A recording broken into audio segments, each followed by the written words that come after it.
You know we love spooky things. This is why we fell in love with Michigan-based Lynn B Designs. When I popped the pumpkin spice all the things wax melt into my burner, my home was filled with the delicious buttery scent.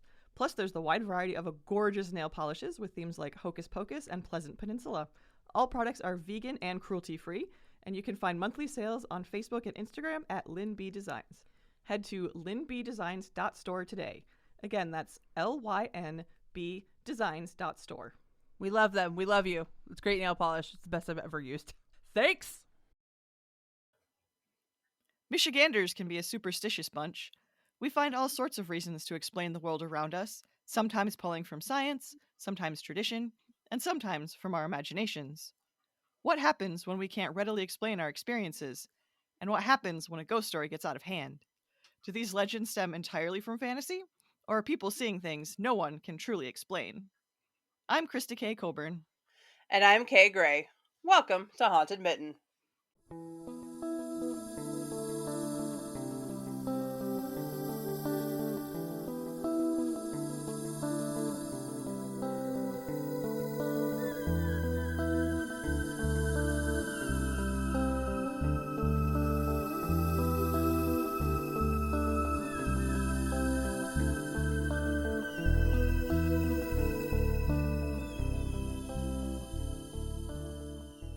All right, we're finally doing it. We're tackling the place you folks have been asking for 4 seasons. Eloise. Remember that you asked for this. If you get bored with all the medical history, don't come crying to us. Eloise was open in some form from 1832 to 1982. That's a long, long time to rack up a huge history, as we've heard from many listeners. So we won't waste any more time. Here's the story of Eloise. Yeah, we love you guys, but take this, have this, take this now. Yeah, and This those is who yours don't now. know, welcome. So it started out as a county farm, aka poorhouse, in Hamtramck. If you're unfamiliar with the nearly impossible to pronounce city, check a map of Detroit. It sits right in the middle of the city, like the elephant graveyard from The Lion King. There's a whole history of how it got that way, but we don't have time to go into it. And it's not a spooky history. But feel free to look it up for yourself. If you enjoy neighborhood battles, you might enjoy the story of tiny Hamtramck. Oh yeah, Hamtramck's great. We did the tour of the Detroit history tours are based in Hamtramck. Oh, okay. And goodness. So, yeah. Yeah, if you like neighborhood drama, Oh yeah, story for you. It's pretty incredible. We just touched on it a little bit in the tour because that wasn't what the tour was about. But yeah, dang, fun stuff, my kind of thing. So back to Eloise, or as it was known then, the Wayne County Poorhouse, was situated on Gratiot and Mount Elliott Avenues. Poorhouses were essentially government-operated buildings in which the poverty-stricken could live and work. Sounds a lot better than it was. It provided it provided shelter in exchange for what was kind of like indentured servitude, and some were even attached to prison farms, which we talked a little bit about in the Jackson episode. Often for the elderly and or infirm, poorhouses and farms provided publicly funded life for people in exchange for them working to the best of their ability. Though I'm unsure if anything got out of the poorhouses. People, yeah. I mean, when you're poor, how do you get out of a poor house? Yeah, it's rough living. Yeah. Charles Dickens actually lived in a workhouse, but it's kind of the same thing in England. And that's why he was so anti-poverty. What? Yeah. Yeah, all of the sources like Wikipedia and like Encyclopedia Britannica and stuff, I'll talk about people entering poorhouses. Yes. No one talks about anyone ever leaving poorhouses. I'm sure it was very hard to leave because you couldn't save money really like we think of today. I actually don't know how Dickens' family got out of the workhouse, but they did because he became Charles Dickens. Right. So yes, obviously. he became an infamous writer. But yeah, if you didn't know that about Charles Dickens, that's where a lot of his plots come from because he lived in a workhouse, which is in here in America we call them poorhouses, and then the county farms and things like that. By 1834, only 2 years after its official founding, The Wayne County house was in poor shape, pun intended, was severely overcrowded, especially with children whose parents had died of cholera in a recent epidemic. Which, fun fact, is so I was looking up graves for Not So Secret Project, and I found a bunch of people died dead from the Mm, 1830s. Hey, guess what yeah. it's from? Yeah. It's from a Yeah. cholera epidemic. Yeah, we had quite a few cholera outbreaks. I mean, everyone did, but Michigan Sure, did yeah. for sure. But I was like, why are all like something must have happened because that's a lot of people to Right. die. And I was like, oh, I get it now. There was a cholera epidemic in the 1830s. Yeah. So it was determined that the poor would move further west to what is now Westland on a brand new farm located on 280 acres of land. Of course, not everyone was so eager to go into the quote unquote wilderness of Michigan. In fact, only 35 people chose to venture out to the new poorhouse, with 111 staying behind. Eloise started as a log cabin on the vast expanse of wild land. What had been the Black Horse Tavern was made into the caretaker's quarters. Quote, in 1839, an A-frame building was put up to house the inmates, more appropriately termed by today's standards, patients. An A-frame cookhouse was erected in the back of the log building and was used for cooking by the patients, the staff, and the keeper's family. End quote. That's from Wikipedia. Yep. Which is a very efficient source because I can trace all of your citations because you list them at the bottom. Thank you, Wikipedia. Yay! We love Wikipedia, actually. Yeah, I actually use it a lot for my writing job. Yeah.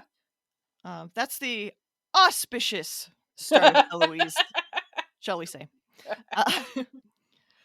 Uh, you can see where this is going fairly easily, I'm sure. Places like this almost naturally evolve into places for those not quote unquote fit for society at large. More folks who were deemed quote unquote insane were sent to places like the Wayne County poorhouse, locked up, or in the case of Eloise, eventually chained in rooms. Yay. Things aren't gonna get much better from here, folks, so be prepared. All the trigger warnings. Yeah. Oh, yeah. Yeah, if you have anything like medical related, hospital related that you don't want to hear about, maybe you should Mm-hmm. maybe you Mm-hmm. pass this one cuz Yeah, it's bad. it's not great, especially when they move all you out to the middle of nowhere.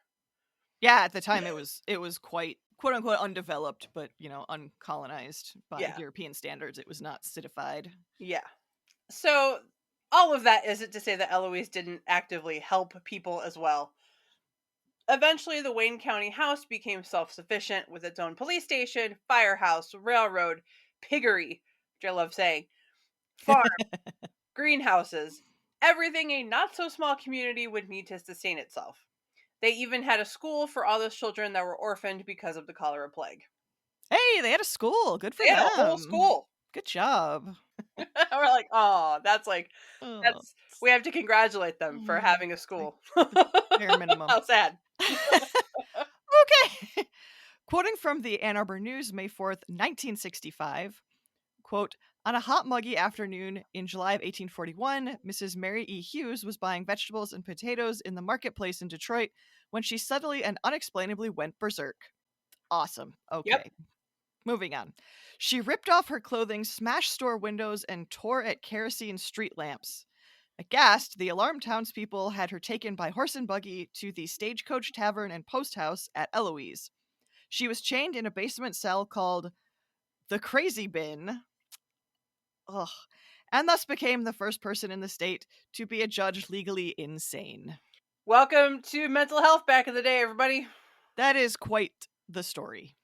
Yeah, and I think it's a very precise and efficient way to describe exactly what mental health care was Right. before mental health care existed. Yeah, I mean we didn't have psychology yet. No. Oh no. This is way before the This yeah. is like half a century or more Yeah. before, so This is 1840. We did not study the mind. no, not really. According to asylumprojects.org, quote, a county report from the 1840s made reference to harsh restraints used to separate the mentally ill from other inmates. read patients. The mentally ill were housed on the upper floor of a farm building used to keep pigs. The piggery. County employee Stanislaus M. Keenan reported in his 1913 book, A History of Eloise, that in the first few years, people in the surrounding area heard the chained unfortunates roaring and shrieking in discord with the squealing pigs beneath. End quote. But don't worry, those patients didn't stay there. No, they got moved to a completely different building so the screaming wouldn't disturb the pigs. Yeah, Also, all of those unfortunate country folk. Those poor pigs. Wait. Yeah, this is awful. The chains, however, didn't get removed until the 1880s, according to the Asylum Project. Yeah. Yay. Yeah. That's 40 years of chains. This is why you can't restrain people now, although that leads to problems of its own on occasion. Yeah. I won't talk about that. Yeah, it's a sad state of affairs, folks. I'm sorry. It just sucks all the way around. Yeah, even Nobody even gets today, enough funding, which leads even today's to not great. yeah. Fund mental health care. God Yes, damn it. please. Please. Anyway, 1894 was when Eloise got its unique and some would say infamous name. The facility had yet to gain a post office, and Freeman B. Dickerson, yes, that was a name, recent postmaster of Detroit, then president of the board of overseeing care of the poor, lobbied for the poorhouse to get one. The postmaster general agreed, and the new post office was named Eloise after Dickerson's 5-year-old daughter. She was adorable. Yes, there will be a photo posted on social media. Someone please remind me when this airs. I'll do my best, but yeah, Just somebody. we're busy. Jeff. Yeah, Jeff, remind me when this airs. Thanks. poke it at someone. We're always available in the Discord if you want to join Patreon and hop on our Discord. Yeah. It was then that the poorhouse at large was divided into two facilities: the Eloise Infirmary for the sick and elderly, and the Eloise Hospital for the insane. Woo! Sorry for all the outdated language being used in this one, but we want to make sure we're quoting and labeling correctly for the history. Names changed, trends changed, terminology changed. Yeah. Not long after that, about 1903, it was determined that the tuberculosis patients should be kept away from the main infirmary, and a canopied temporary structure was built. Good job for figuring that out, at least. I think you got that far. A much more permanent building, the Eloise Sanitarium, was erected in 1911. Unfortunately, this was where those in their final stages of TB were sent after they'd spent all their money up to that point qualifying them for the poorhouse. Hooray! Yay, the American healthcare system has always been broken. Yeah, and they really couldn't do a lot about tuberculosis back then. They No. did a lot. Yes. It just obviously wasn't as effective as what we have today. Right. From History of Eloise, quote, "The doctor states, we are confronted with conditions at Eloise unknown in most hospitals. We receive patients in the last stage of consumption, sent to us when their personal funds are exhausted, when friends have wearied of their care, when nothing is left but the poorhouse." End quote. I cannot tell you how depressed I was in doing all of this research. Oh, yeah. Like, this is terrible. Yeah. Like, I guess at minimum, these poor people in their final stages were not just thrown on the street to die. Right. So they had a facility, but it's still publicly funded, which still unfortunately doesn't mean a whole lot. And it's still a poorhouse. Yeah. Yeah. Funnily enough, I just watched I think it's called The Wind Rises. It's a Miyazaki movie. Yeah. And yeah, his wife has tuberculosis and leaves to essentially go die. Yeah. At a sanitarium. Spoiler alert. Like that sort of took me by surprise, but yeah, it was a lot of people say it's one of the more boring movies, but I think the older you are, the more interesting it becomes. And, I agree. That poor man. That's yeah, that was a hard one to watch. Yeah, it's definitely not for children. No. Yeah, this is definitely an older audience movie. Yes. By the 1930s, Eloise was 1,000 acres and had 78 buildings. The facilities housed the poor, the mentally unwell, the unemployed, and the physically sick. That's a lot. Yeah, that's like the majority of kinds of people. Um, Yeah, yeah. I mean, that covers a broad swath of yeah, it's a lot of people. people. The Great Depression brought people from all walks of life to Eloise, surprise, surprise, and the city-sized population only grew. The Asylum Project writes, quote, by 1934, the inmate population averaged more than 8,300, about 50% of them mentally ill, and the number of employees had risen to nearly 2,000. For residents, boredom was a major problem. A 1939 Detroit News article described the daily routine. The residents rise at 7 a.m. and go to bed at 7:30 p.m. Between times, they sit and stare at the wall, at their feet, at the windows. There is no exercise or organized social movement. End quote. Some received passes to leave the grounds where they became easy targets for policemen who arrested and fined them for petty crimes. Sound familiar? Nice. Most found the outside world difficult to cope with. Many spent their leaves at local bars and ended up in jail. Others walked the surrounding neighborhoods aimlessly. Full end quote. Awesome. Yeah, Yeah, I mean, yeah, there's not much to do. that you basically just described Los Angeles as Skid Row uh yesterday. Yeah, yeah, a lot of honestly, just think back to like during the shutdown in 2020, a lot of people were doing the same thing Uh-huh. in their homes, in their neighborhoods, you Yeah. know? When you have a 1-to-4 ratio of employees to patients, you end up with situations like this. Not surprising. Yeah. And that's not even taking into account the way the mentally ill were treated pre like the 1990s. Yeah. And even that, I mean, And even then. 1990s mental health in Michigan. Oh boy. I quite literally can't imagine. Like it I terrible. can because my You father worked can. for the Kalamazoo State Hospital. Yeah. I I got a figured I got an inside view of what happened. Yeah, it was bad. it It was bad, was folks. in short, it was bad. It's when we shut down all the state hospitals. Yay. Yeah. Yeah, I figured you'd have a lot to say on this Yeah. one. And by state hospital, I mean psychiatric hospitals. They were called Correct. state hospitals. They were the psychiatric facilities. Yes. In 1945, Eloise was renamed Wayne County General Hospital and Infirmary to try and get away from all the stigma of asylums. Good luck. And if you hadn't noticed, the name change didn't work, Yeah, it's seeing not as we gonna. still know it as Right. Eloise Asylum. Yeah. But by the 1950s, Wayne County General was known as one of the best hospitals in the nation, according to the Asylum Project. Quote, it was the only acute care medical and surgical hospital between Detroit and Ypsilanti. Needy patients would have died without Wayne County General.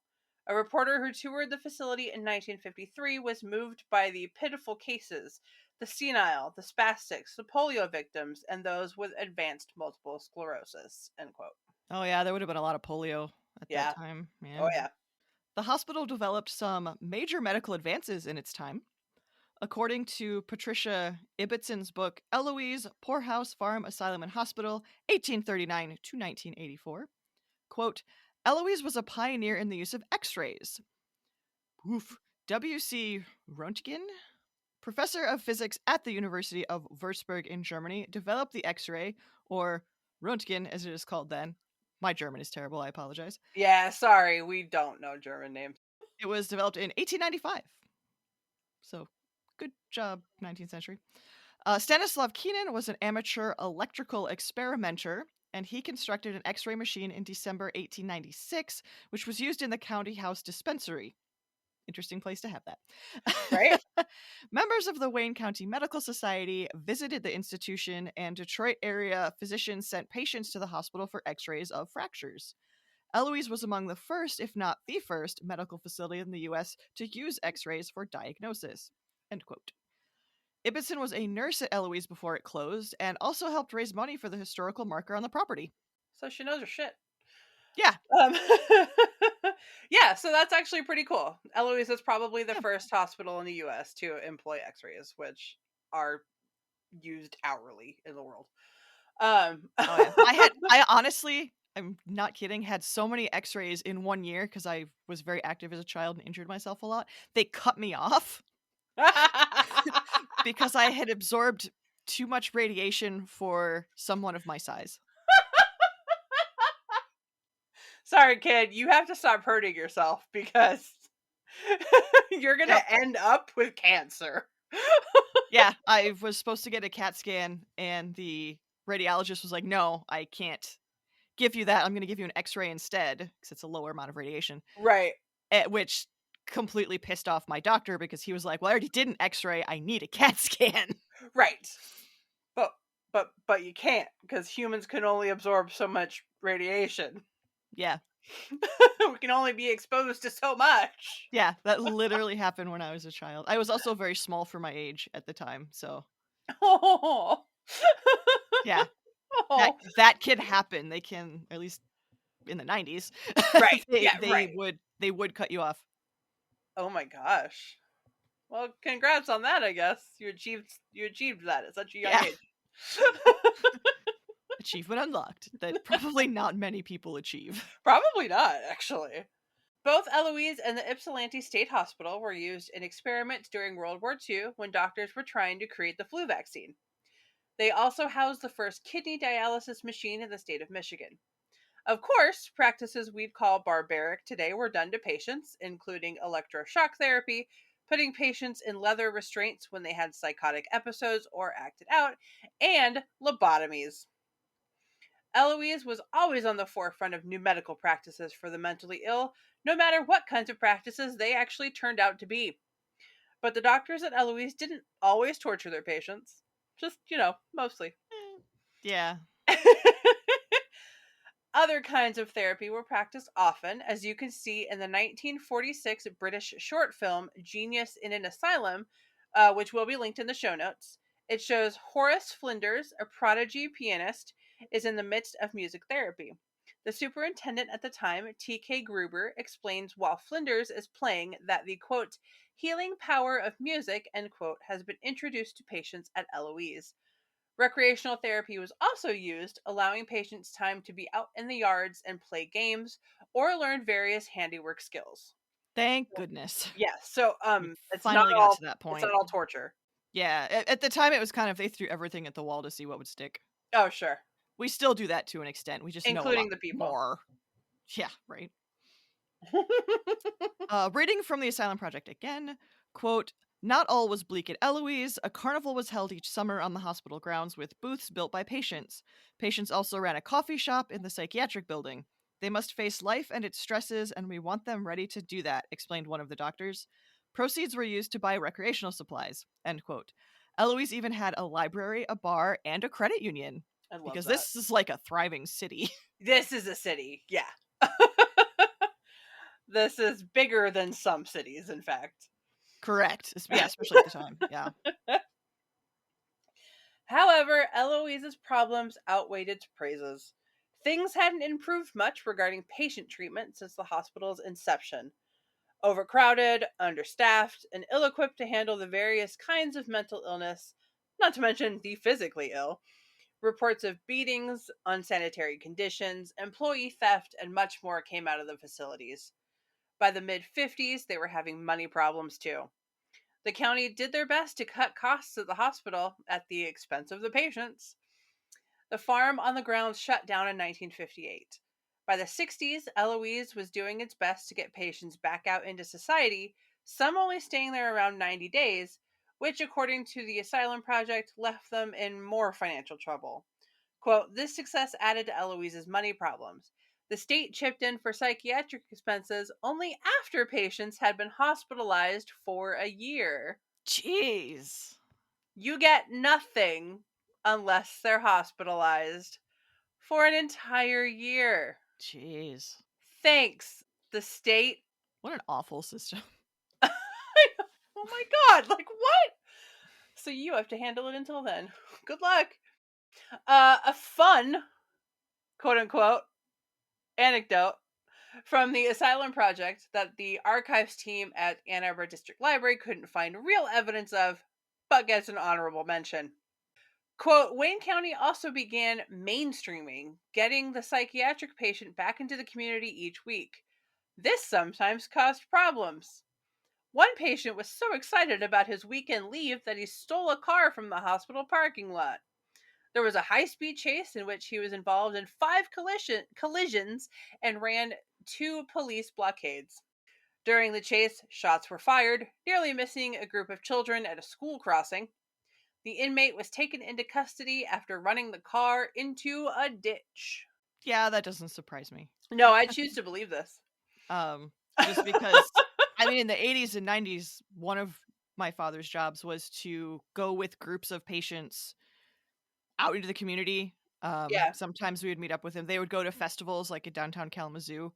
I mean, it was like a field trip, basically. Right. Yeah. And they would, because he worked with the juveniles unit, so they're not going to just send these kids out. Yeah, they would go on day trips and things like that all the time. So I don't know what the adults got up to, but this does not surprise me at all. No, If not at all, I but- would absolutely believe this could have happened. Absolutely. Yeah. Like I had a great day. Yeah. Oh And my that was God. what Michigan was trying to move towards as well. It was kind Right. of mainstreaming. Yes. Yeah. So, with the population declining, funds dwindling, and the steady stream of reports of abuse and neglect, Eloise shut down little by little over the next 3 decades. The psychiatric division started closing its doors in 1977. The last patients from there were transferred to other facilities by the state of Michigan in 1982 when it took over the hospital from Wayne County. The General Hospital managed to hang on until 1984 or 86, depending on what source you use. Today, only a fraction of the buildings exist. Most of the land was sold off over the years to businesses, including a strip mall. Fun times. The administration building, K Beard or D building, is now home to a popular and controversial haunted house every Halloween. It's expensive, too. Yeah, it is. Good Lord. History tours and ghost tours both happen, as well as paranormal investigations. If you're wanting to experience the hospital for yourself, and you have money. And you have money. Holy cow. Yeah. I totally get why it's expensive as Oh, expensive as it absolutely. is. They have they're taking care of these buildings. This Right. is- They're not being greedy. They're No. not being greedy. they are the only reason these buildings are still standing, to be completely honest. Right. Just they're a little out of my price range at the moment. That yeah, we have not been to Unfortunately. Eloise yet because we cannot afford Eloise yet. Yeah. Join the Patreon. Other things take precedent. Yeah. Like live shows, which we'll tell you about later. Yep. So besides the remnants of the giant complex that was I guess we should talk a little bit about the haunted house. So it is set up like a hospital. Right. As a lot of asylum haunted houses are. Yeah. But like, come on, man. Yeah, I feel like that was low-hanging fruit. Like that was too on the nose. Yeah. And also, I mean, this place just shut down kind of within my lifetime almost. Yeah, basically. Yeah. So, too soon? Too soon? Like, yeah, Yeah. it just feels a little. There are people around who probably remember being there, Right. or certainly having their parents or grandparents. Yes.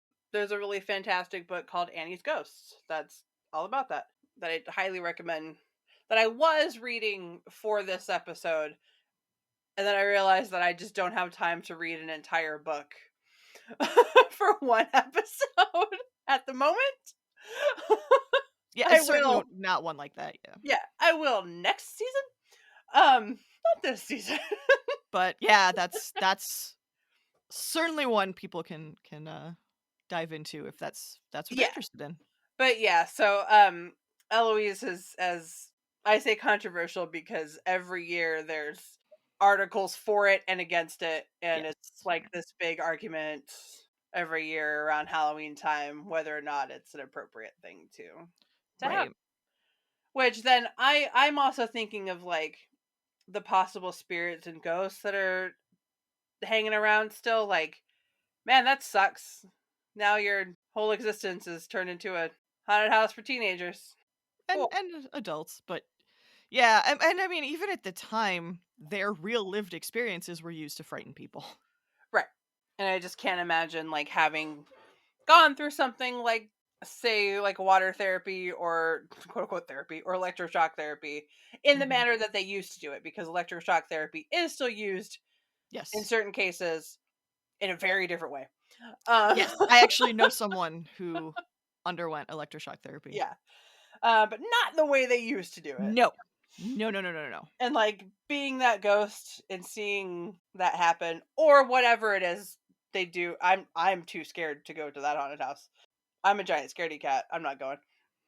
So whatever they do in there. Yeah, I think I would have a hard time just because my father worked at the Kalamazoo Yeah. State Hospital, psychiatric hospital. It would be a little weird for me. Yeah, that would be strange.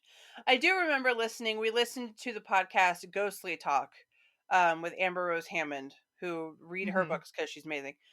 They had somebody from, what was it, Erebus, Yes, talk yes. about stuff like that, and I That believe they was really mentioned interesting. some things about Eloise as well. Or maybe I read it in an article. I do remember someone saying sometime that they don't use in the haunted house the exact same treatments.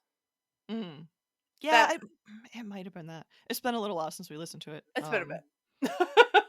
But it But was said yeah, somewhere in the world. They don't use the exact same treatments that would have been used on patients in the day.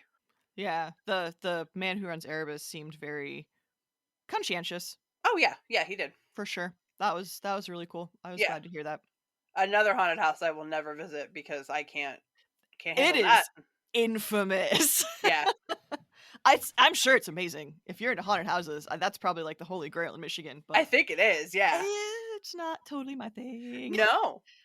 No. I can handle the ones at like theme parks super well because that's a theme park and they have like there are very strict rules and regulations and like For sure. measures, and I'm good with that.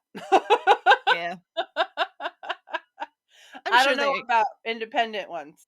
well, yeah, it might depend on the but like I if don't know what they're allowed to do. someone jumps out at me, it's not out of the range of possibilities I'll hit them. Yeah, that's also true. I have very, very good reflexes. Yeah, that's why Aaron can't go to stuff like that. Yeah. He'll just He will break your nose and he will you'll break feel you. Yes. bad about it later. Anyway,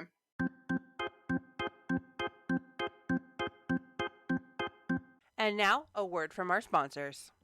A huge thank you to Chapters Tea and Coffee for sponsoring us this season. Their robust coffee and flavorful teas are keeping us going this busy spooky season. The Raven's Roast coffee is perfectly roasted, incredibly smooth, and when I handed the first cup to my husband, he took a sip and a look of pure bliss came over him. Krista and her husband made the Dream Within a Dream tea before bed, and they loved the well balanced flavor and calming warmth of it. There are so many reasons to enjoy this brand. Chapters is local to Southeast Michigan. You can get all of their blends from drinkchapters.com.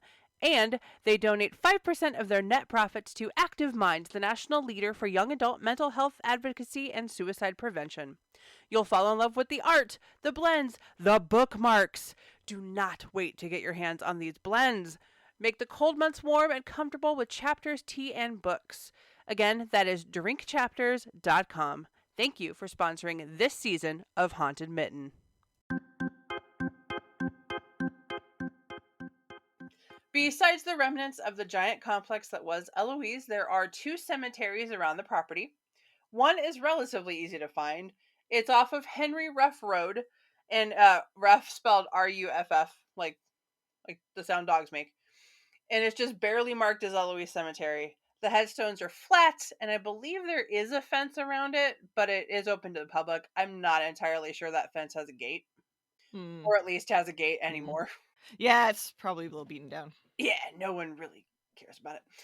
According to History of Eloise by Stanislaus Keenan, the first cemetery was documented around 1892. Quote, the cemetery was purchased from Bishop Foley in 1892. It consisted of 2 acres of ground and was then covered by the water of the artificial lake. There was an artificial lake there. Oh, goodness. The bones were dug up in 1893 and buried in the present county cemetery and on the island, end quote. The island was the high point of land that the water in the artificial lake didn't cover. So, yeah, Okay. they flooded an area, and an island happened. Yeah, we have a lot of reservoirs in Michigan like that. Yeah.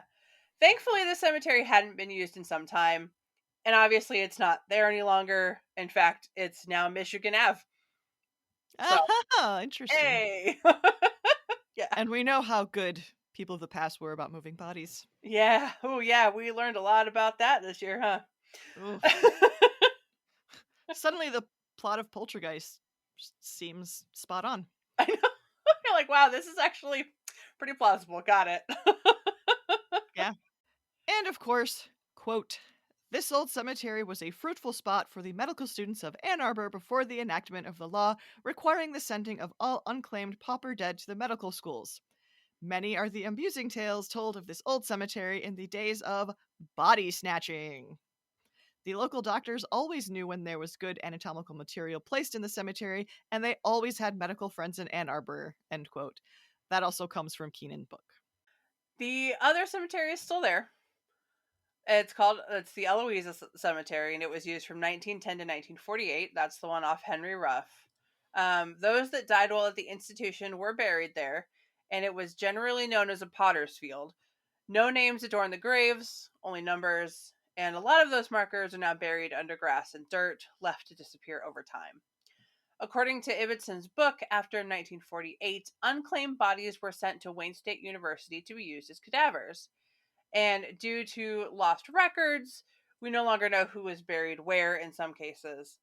However, Ryan Eberhardt, president of the Westland Historic Village, is trying to help genealogists identify who is buried at Eloise. Oof. That's. Yeah. I salute you, friend. Yeah, for real. Yeah. Click on Detroit wrote in an October 2023 article, quote, I would say less than 1% have been identified, Eberhardt says. The field doesn't look big enough to have 7,100 grave sites, but that's because they were crudely buried, almost one on top of the next. Part of the reason I don't think a lot of them will ever be identified is a lot are John and Jane Does in this field, Eberhardt continues. So it is a noble project. Yes, absolutely. However, Yes, however, yeah. good luck. Good luck, friends. Good luck. And again, like we've been saying this entire time, the mentally ill were not exactly treated great No, in nor life the poor. or the poor. Nobody at this farm was treated great No. in life or death. So if somebody died, you didn't really have the resources, especially. You didn't Mhm. have the family a lot of times, and you didn't Right. have the, I don't know, conscience to treat everybody with a level of respect. So Right. in you go. And then, yeah, all the wonderful body snatching that U of M. Oh my god, U of M. So much body snatching. Yeah. They got in trouble with Ohio because they would go across the border and steal Ohio bodies. Because, Hey, they're Ohio bodies. It doesn't matter. hey, stop stealing our bodies. Oh my Yeah. gosh. That would be an interesting deep dive. Just the body snatching history of U of M.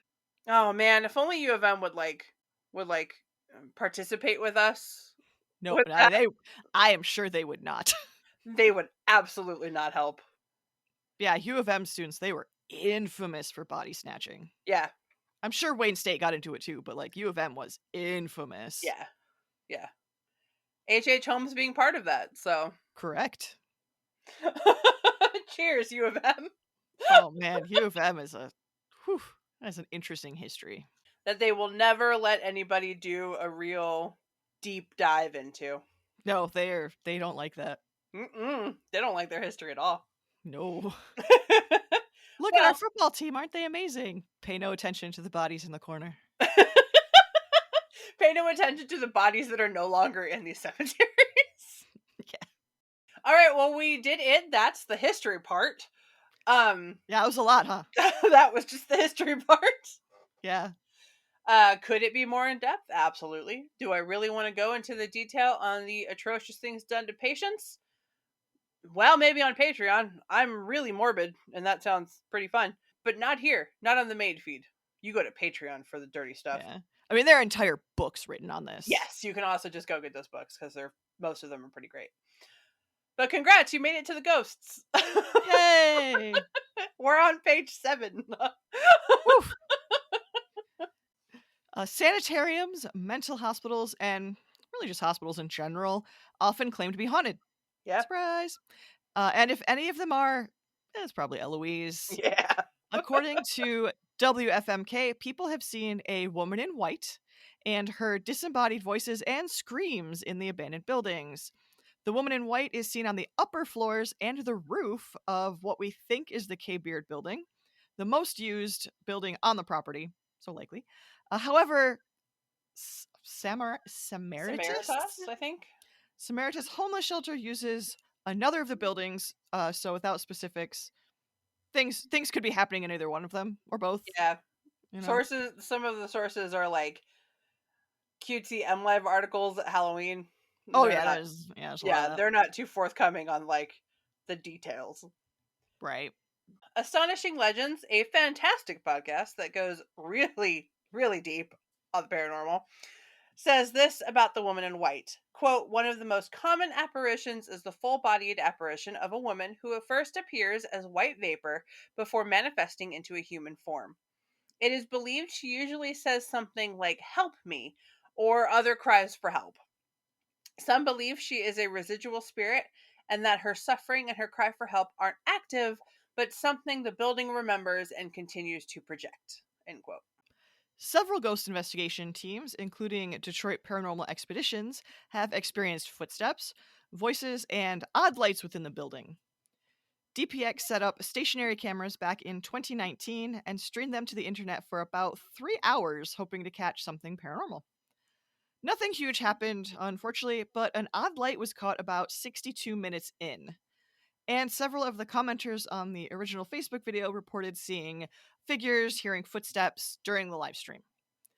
They have live streamed their Eloise investigations multiple times, and you can go to their Facebook, Detroit Paranormal Expeditions, or their website of the same name to see some.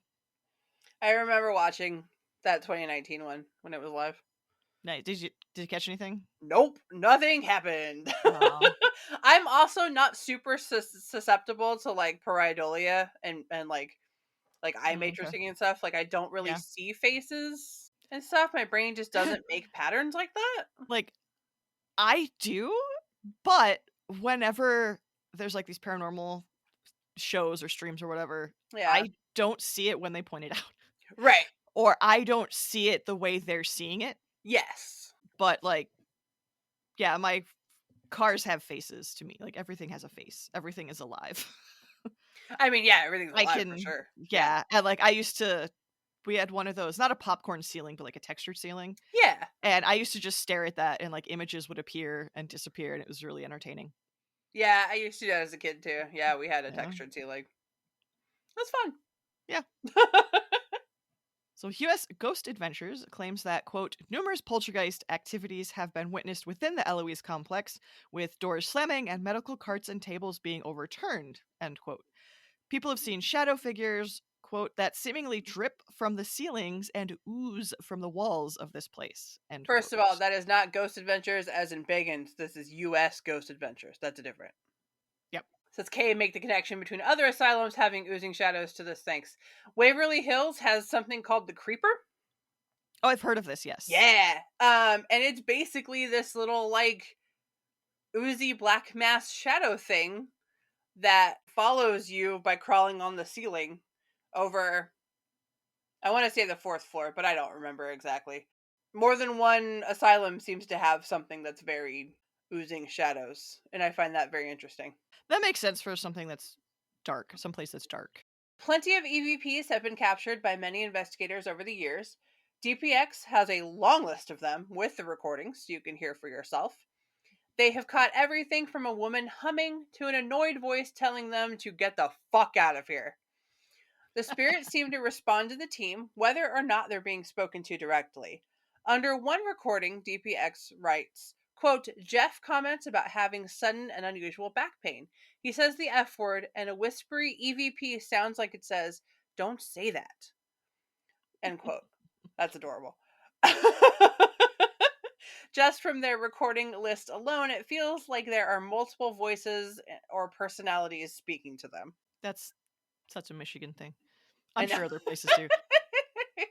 I just remember when I was a kid, there was a infamous lawsuit because I was up north or in the UP. A man like fell out of his canoe or something and screamed the F word, and a woman and her children heard on shore, and so they went after him I because it was against the law to swear in front of women and children. oh my god.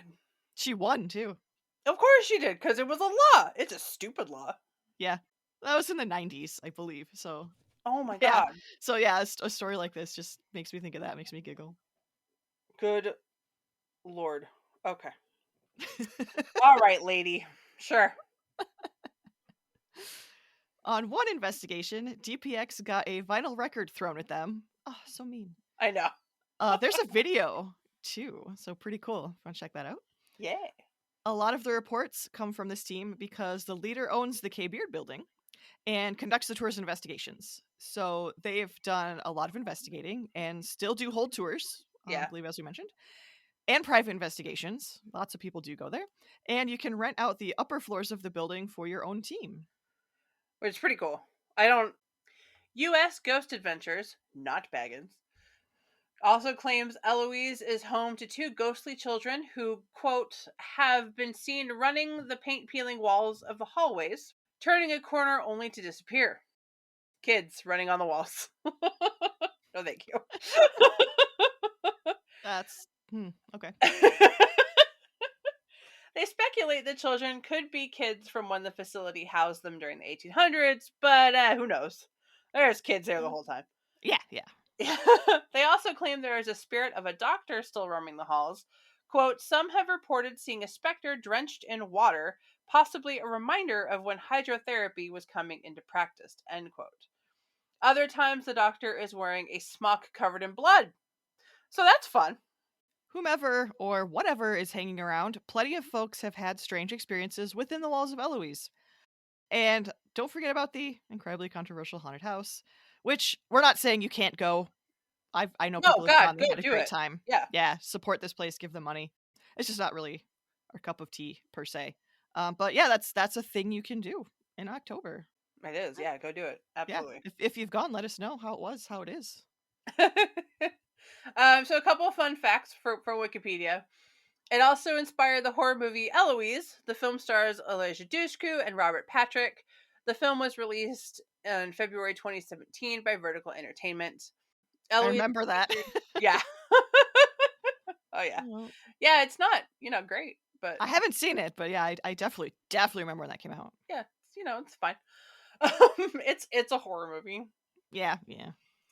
It was featured in Expedition X Ghosts of Eloise Asylum Part 1 and 2, released August 9th, 2023, starring Josh Gates, Phil Torres, and Jessica Chobot, and has been in a number of ghost hunting TV shows.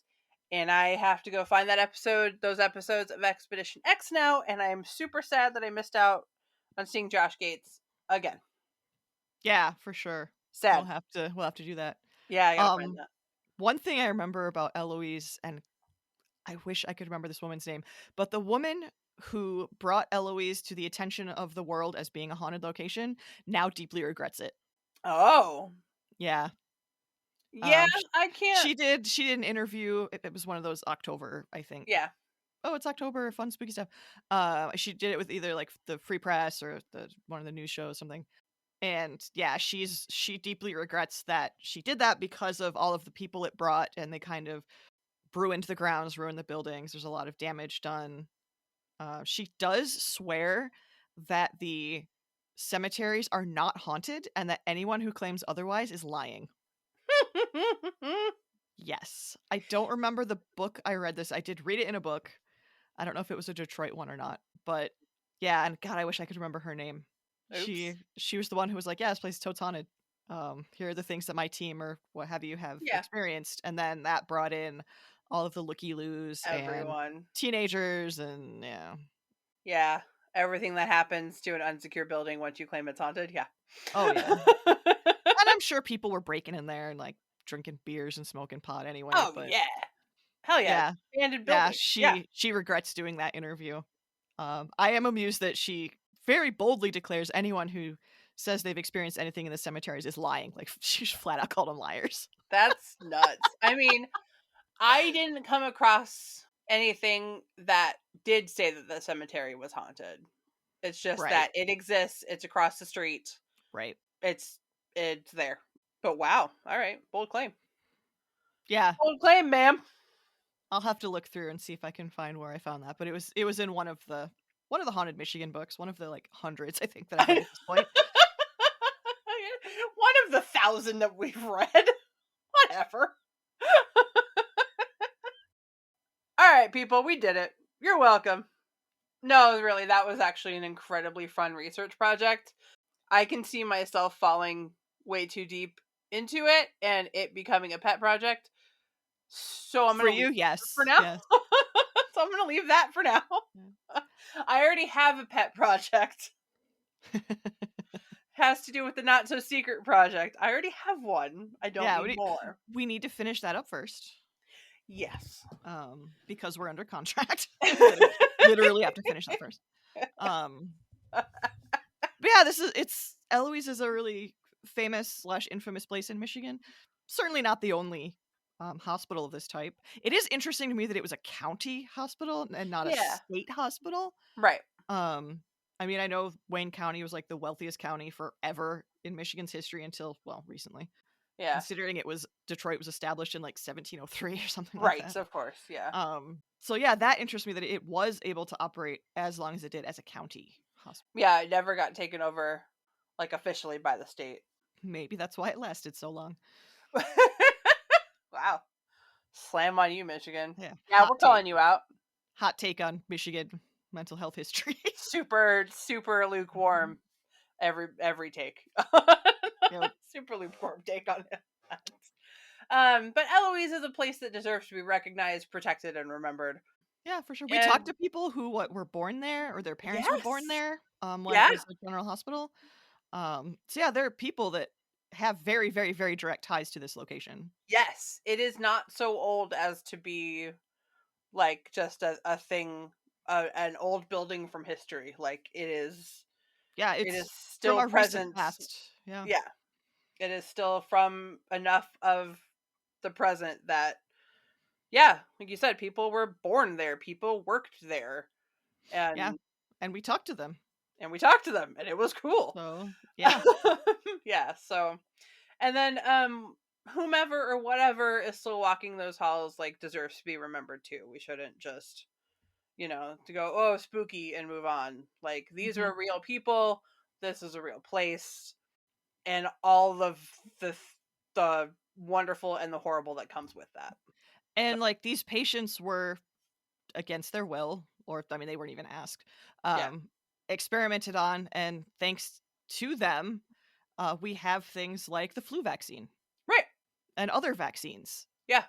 I think was it polio? They did a lot of polio stuff. That was also invented in Michigan. Yeah. So that's also pretty cool.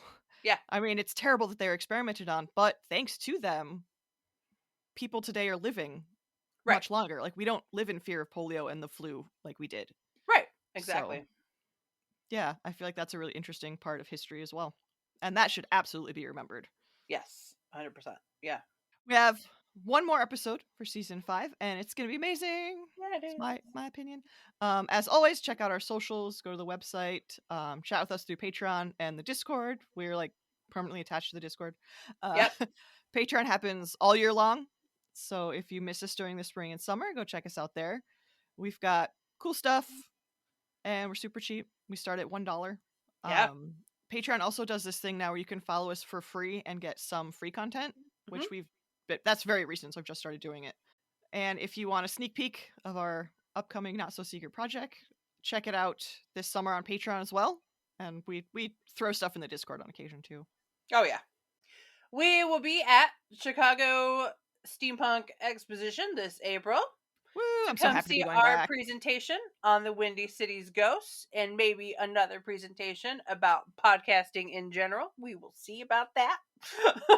Yeah, I hope so. Chicago seems really fun.